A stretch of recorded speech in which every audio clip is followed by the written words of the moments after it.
Hello there, my name is Anthony Burokas with Ficihp Communications, and today I have a very cool tool. I have this keyboard with a built-in LCD screen.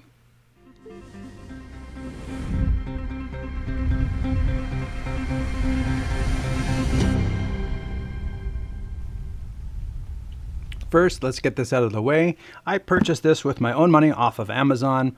Nobody sent it to me. Nobody's sponsoring this review. Nobody has any involvement. I thought this would be a really cool integration of two things that I've been looking to sort of simplify. And so this is my own personal thoughts based on my limited use of this, having just got it a couple days ago. And I wanted to share my experiences, and that's it. Today, I'm going to be looking at this keyboard. I would say Ficihp, except the H and the I are reversed. So it's Fi or Ficihp. I don't know. I don't know how to say it, but this is the multifunctional touch keyboard. And as you can see, it is a USB keyboard, and it comes with a USB-C, comes with a USB-C to A and HDMI. It works with Mac, PC. It works with computers. It works with phones over USB-C. This is a very capable little tool. And the coolest thing is the LCD screen that is built into the top half is a touch screen. So you can put whatever you want up here and then you can act on it, which I feel is perfect for content producers and video producers who normally use external control surfaces to control vMix or Wirecast or any app you want to control. By being able to have that external functionality right here in the top of the screen, I think is a fantastic feature, and it's all on one little USB-C cable. Oh, and by the way, it's also a USB hub because there's always more things to plug in. And right now I am using the USB-A, two USB-As plus HDMI. So it's this three-way thing to USB-C that goes into the keyboard. And as you can see, it's up and running. I have the second display from the computer. I have the vMix control on here, and I am able to use it as a touchscreen and as a regular typing keyboard. Another thing to note is this keyboard has backlighting. So if it's extremely dark, there's backlighting that you can change the color on. It's RGB. You can change the backlighting, and you can make sure you can always see the keys. Now, I've tested this. It's not as bright as I would like it to be. The keys are not as see-through, so it's got to be really dark in order for you to see the letters. You almost see the glow around the keys more than you see the glow through the keys through the letter. That's just the way they've built it. There are two versions of this. This version has a very flat scissor key kind of thing. There's also a big clacky key, sort of like a gamer type of keyboard. I prefer the flatter keys. I don't like to be making a lot of typing sounds while I'm typing, and I like the shorter throw. But there are two versions of this available. So if you prefer that, you can get that. If you prefer this, you can get this. Both of them have the same screen at the top. Both of them have the same USB-C and the other functionality. It's just they've changed the keyboard and the numeric keypad out so that you could have that difference in how you would like to type. But again, the marquee feature on this is the touch screen. And it is 1920 across by 515 pixels. So it's not very tall, but it is tall enough for you to build a custom interface for whatever keys you need to use for your program of choice. So, hey, it could be Photoshop, it could be anything. And you could have that all as a touch interface at the top. It could be dials, it could be levers, it could be sliders, it could be anything you want. And that is the beauty of this. I've tried other control surfaces. I have a Stream Deck. I actually have two Stream Decks. I've tried other Bluetooth numeric keypads and things like that. And yeah, you can go through and you can program each of those things and program each of the keys. But the beauty of what I've done here is I have hooked vMix up to the keyboard, and I have to say it's very interesting what can be done. Now, I haven't built a custom panel for this, and there's lots you can do with custom panels. Elgato has software that you can build custom buttons and lay them out and everything. But what I have done is I have loaded the web controller that's built into vMix and put the web page right here. And see if I can bring this back over here. And then we can make this full screen. And then we can make it full screen. There we go. And then, like I was doing before, I was dragging this up a little bit. So now I should be able to, like, I have my output, my input, I should say cut, and it cuts. I go to 2, ready, cut. There it goes. You can see if I scroll down, there's the vMix interface up there. And if I just scroll up a little bit there, then I get my quick play, cut, fade, drag this slider along the bottom and get to other inputs, because I do have a lot of inputs in this show. I apparently have 55.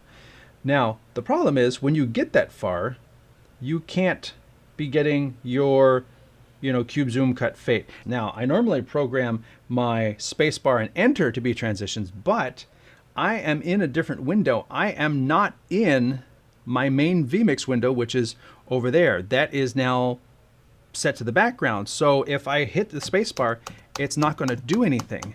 Whereas if I move my cursor back over and I reactivate, you see that red bar at the top of the screen, I reactivate vMix, now the keyboard portion of this is going to work. I can now use the keyboard to transition between the things. And that's sort of a catch-22 within vMix. Your typing keyboard can only be your control surface if the main vMix window is at the forefront. Now, this window up here is a web browser interface, and if the web browser is in the forefront, then that means vMix is in the background, and then me hitting the spacebar is being sent to the web browser, which doesn't go to vMix. And that's sort of a catch-22. These are my inputs 1 through 18. So if you put everything you need to really switch between from 1 to 18, then you are basically ready to go. These are all, let's see, what do I have? I have 8 callers, and these are my overlays. So this is overlay 1, 2, 3, and 4. So if I have a title, I don't have any titles lined up, but 11. If I wanted to have 11 come up over top of my video, there it goes, 11's over top of my video, and then 11 is off. So I can turn on 1, 2, 3, 4 overlays and have all those overlays going at the same time. I have video 13 playing, and then turn them off individually. So I have individual control of my overlays as well as the individual control of my sources for program and preview. Now over here you have a power button. If you press and hold it, it'll turn off the screen. I guess uses less power, but technically the screen is actually still connected. The computer does not make a sound saying a screen has been detected, and it doesn't move the windows that were on this external screen over to the main screen. So as far as it's concerned, the screen is connected. I think it just turns off the display.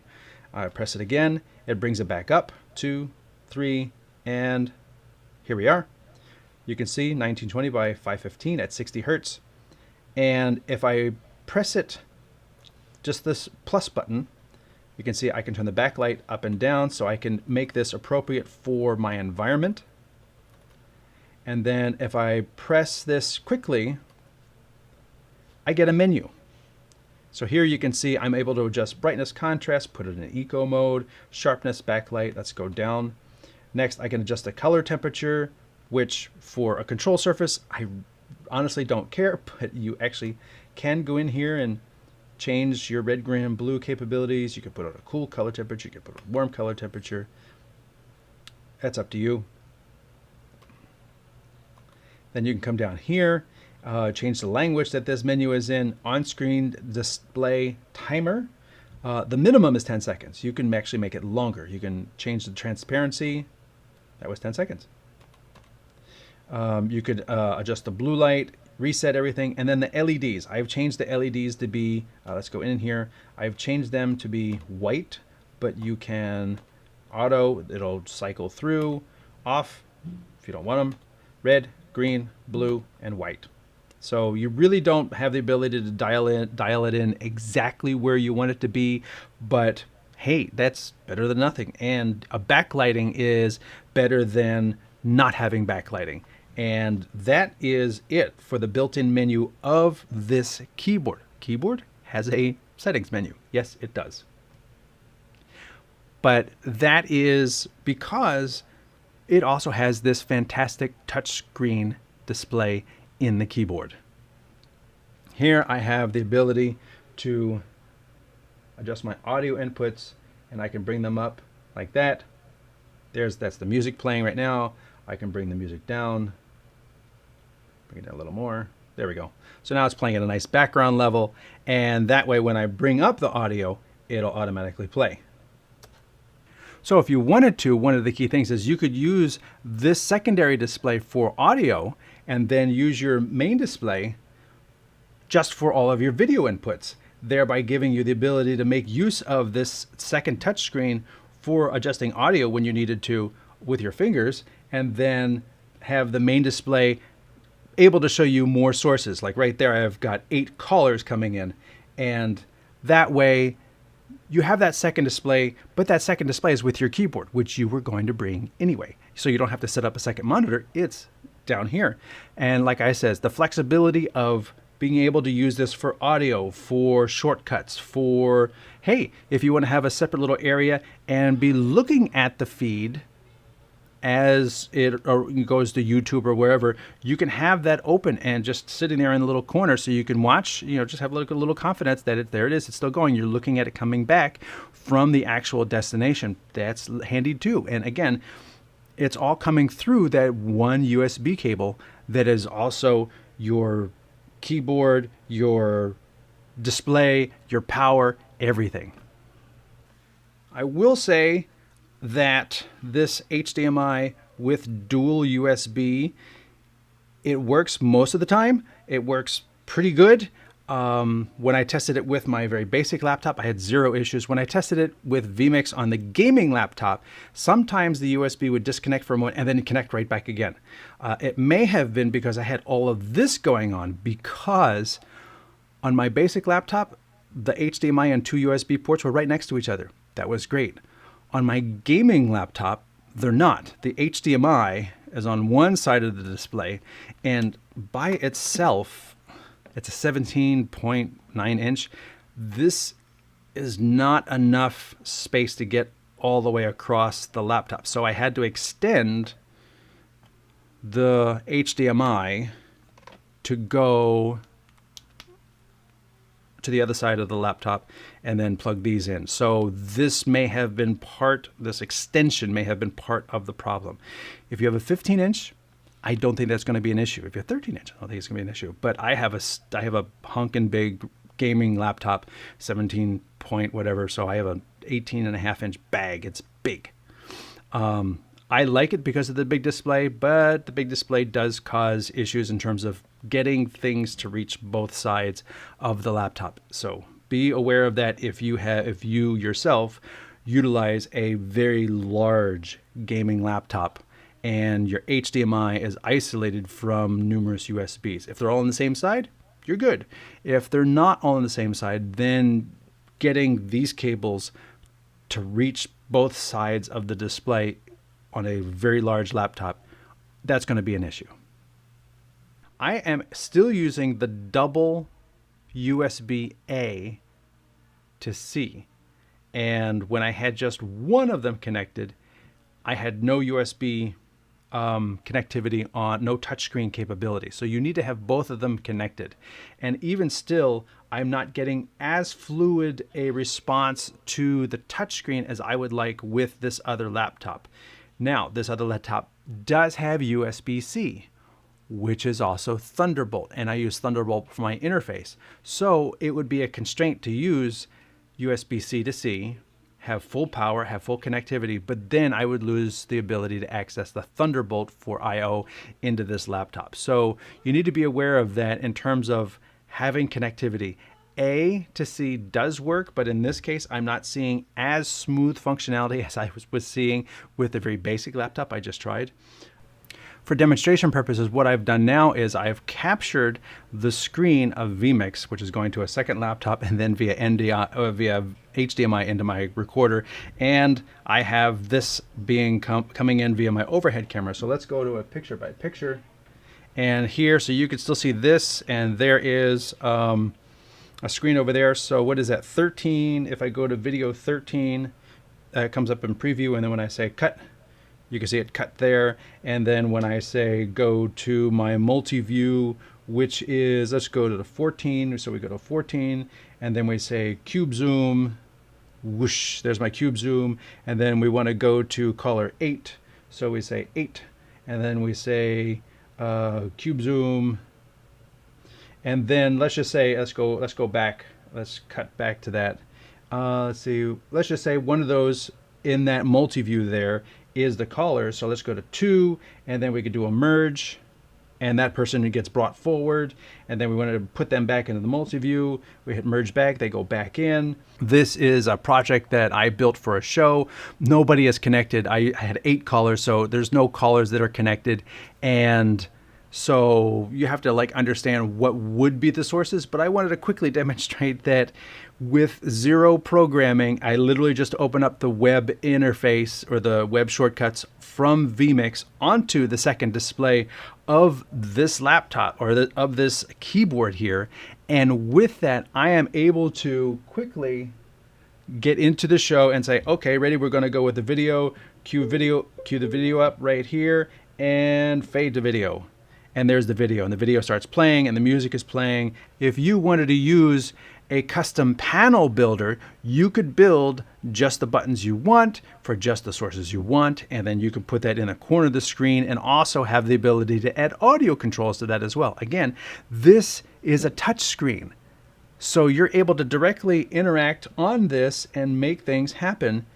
And that is the beauty of this keyboard, is that I could have a control surface of my choosing in addition to my keyboard, which I have to bring anyway, and it all comes on one cable. So it simplifies the cabling, it simplifies the desktop, because this is one thing, and it's actually a nice large display. So it's a full 1920 across, and I believe it's 513 tall. So it's not very tall. You can see the bottom part of this is just bezel. So this is the active area right here, but you know, it is glossy, so you're going to have fingerprints start to appear on it. You can't, if I tilt it a little bit like this, you can see fingerprints are going to happen. But being able to do that, boop, done. And let's do that one, merge to that, zoop, and go to video 13. Let's do a cube zoom, zoop, and go to this video, cube zoom, zoop, and that is just very, very cool, very, very handy.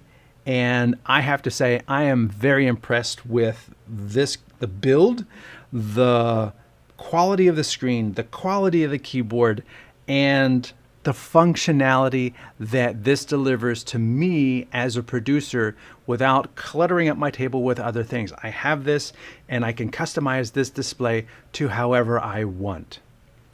So this display is very impressive. The backlighting on the keys, they're not big, chunky, clickety-clack type of keys. And this display lets me do whatever I want. An alternative to this, which I was also looking at, is the Cherry keyboard. And this, you'll see it a lot of point of sale and everything. So each of these covers comes off, and you can put your own buttons on here. And I have seen these used for vMix, but you have to program each of these keys using the Cherry controller to assign what is this keystroke. So if you just want this to be tilde and this one to just be, you know, you could use all of the different option characters, and there are 256 characters, and there's 256 more, or 128 characters and 128 more characters here. You can program those, and then in your vMix you assign the pound symbol, the British pound symbol is this key. Well, the British pound symbol is also going to affect this thing. And then you program all your keys. And that's also great if you're doing a regular show and you don't need to change anything, which is why these are used for point of sale, because you put all that stuff in and it doesn't change. The burger's always this much. You ordered a number 2. There, number 2. And you have the keyboard and you've got a trackpad in this, which is also handy. You don't need a separate mouse. So you technically have all your functionality in this one keyboard. But the thing is, in terms of, you have to, again, program the keyboard, and then you have to program the keystrokes into your application to do what you want it to do, or build all those shortcuts. What I'm doing here is I'm not doing any of that programming at all. I'm not programming the keyboard, and I'm not programming vMix. I'm literally just bringing up that web controller and putting it up here. Or if I want to, I can put an audio controller, which you're going to be hard pressed to, you have to create a bunch of scripting to get a button to bring the volume up on number 1 or bus A, as long as you're holding it down. Then you have to repeat the thing for as long as I'm holding it. It can get kind of complex, whereas having this functionality, I think, is very nice for the price, and it is not terribly expensive. I mean, a Stream Deck is going to be $150. This was, I think, around $350. So this is the cost of 2 Stream Decks plus tax and shipping. And it has the space of 2 Stream Decks. It certainly has the buttons of 2 Stream Decks right now. And I have to say, I am very impressed with this capability, and it all comes on one cable. So with that, I'll make them over here. My name is Anthony Burokas for Ficihp Communications. Thanks for watching.